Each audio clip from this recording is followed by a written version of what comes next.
تو آپ کا کاروبار، آپ کا رزق کمانا بابرکت ہوگا۔ اگر چوتھی چیز جڑ گئی تو آپ کے کاروبار میں، آپ کے رزق میں پیچیدگی آنا شروع ہو جائیں گے۔ سب سے پہلی نیت آپ کے ساتھ یہ جڑی ہو، عموماً ہم سب کے ساتھ یہ نیت جڑی ہوتی ہے، اور وہ یہ کہ ہم اپنی ضروریات کو خود پورا کریں اور سوال کی ذلت سے بچیں۔ دوسرا مقصد، جو میرے زیر کفالت لوگ ہیں، وہ بچے ہیں، بیوی ہے، بوڑھے والدین ہیں، وہ چھوٹے بہن بھائی ہیں، یا جو لوگ بھی میرے زیر کفالت ہیں، ان کی ضروریات کو میں نے پورا کرنا ہے، اور اس کے لیے میں یہ رزق کما رہا ہوں۔ تیسرا مقصد ہمارے ساتھ جڑا ہونا چاہیے، اور جب بھی ہم کمائی کر رہے ہیں تو ہمارے ذہن میں یہ بات ہو کہ معاشرے کے وہ لوگ، وہ میری گلی میں ہیں، میرے رشتہ داروں میں ہیں، میرے محلے میں ہیں، یا کہیں اور ہیں، جن کا کوئی کمانے والا نہیں ہے اور مجبور ہیں، میں ان کی مدد کروں۔ اللہ مجھے اس کاروبار سے، اس وسیلہ رزق سے اتنا عطا کر دے کہ میں اپنے بچوں کی کفالت بھی کروں گا، اپنی ضرورت بھی پوری کروں گا، اپنے والدین کی خدمت بھی کروں گا، اور معاشرے کے ان کمزور لوگوں کی مدد بھی کروں گا۔ وہ کام جن کے ذرائع نہیں ہوتے آمدن کے، بلکہ اخراجات ہوتے ہیں، میں ان کاموں میں لگوں گا۔ مدارس دینیاں ہیں، مساجد ہیں، اور دیگر ایسے کام ہیں، میں یہ خدمت کروں گا، اس لیے میں کما رہا ہوں۔ تو یہ رزق بابرکت ہوگا، اور آپ بیٹھے اپنے دفتر کی کرسی پہ ہوں گے، تمہارا رب تمہارے نامہ اعمال میں ثواب لکھا رہا ہوگا، فرشتے نیکیاں لکھ رہے ہوں گے۔ عمومی طور پہ رشتہ داریوں کے اندر بعض رشتہ دار بہت تلخیاں دیتے ہیں، زندگی کے اندر زہر بھر دیتے ہیں، لیکن اگر کبھی وہ مجبور ہوں تو ان کی اعانت کریں، اور ان کا رویہ کچھ بھی ہو، زہرناک ہی ہو، لیکن آپ کا رویہ خوبصورت ہونا چاہیے۔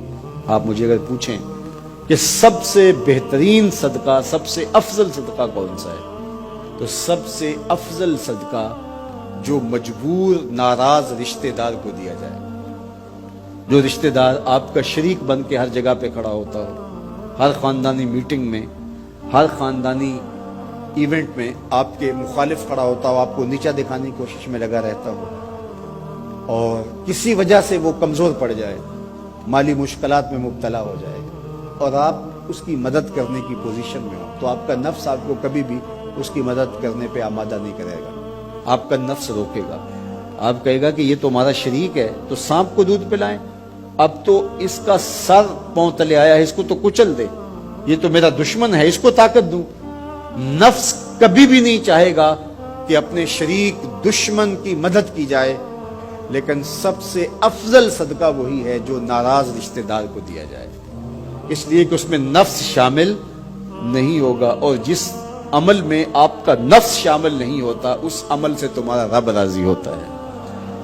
تو رشتہ داروں کے ساتھ سلوک اچھا کرنا، رشتہ داروں کے ساتھ رویہ خوبصورت کرنا، یہ تمہاری زندگی کا اسلوب۔ مجھے بتائیے، اہل مکہ نے، حضور کے رشتہ داروں نے حضور کے ساتھ کیا سلوک نہیں کیا تھا؟ اوجریاں ڈالی، کانٹے پھینکے، راہوں میں گڑھے کھودے، اذیتوں کے پہاڑ کھڑے کیے، اور کیا کیا مصیبتیں نہیں تھی۔ حضور شہر مکہ سے چلے گئے مدینہ المنورہ۔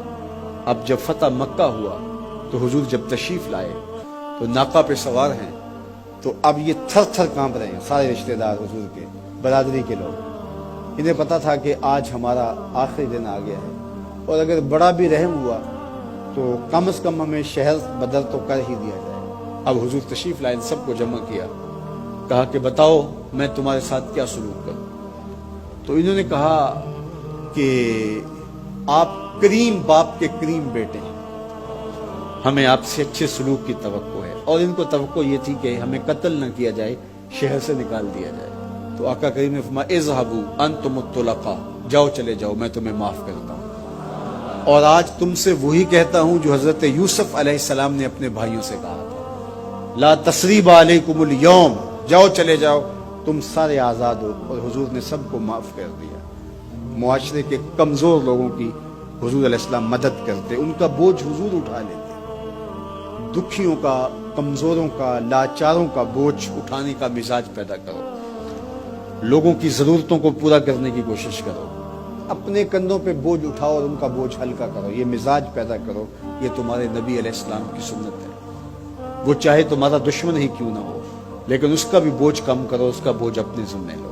جس کا کوئی کمانے والا نہیں، معذور ہے، اپاہج ہے، لاچار ہے، زیادہ بچوں کا بوجھ ہے اور ذرائع آمدن تھوڑے ہیں تو آپ کثیر العیال لوگ ہیں جن کا کوئی مددگار نہیں ہے، آپ ان کی مدد کرتے ہیں، ان کے کام آتے ہیں، آپ ان کے لیے کمائی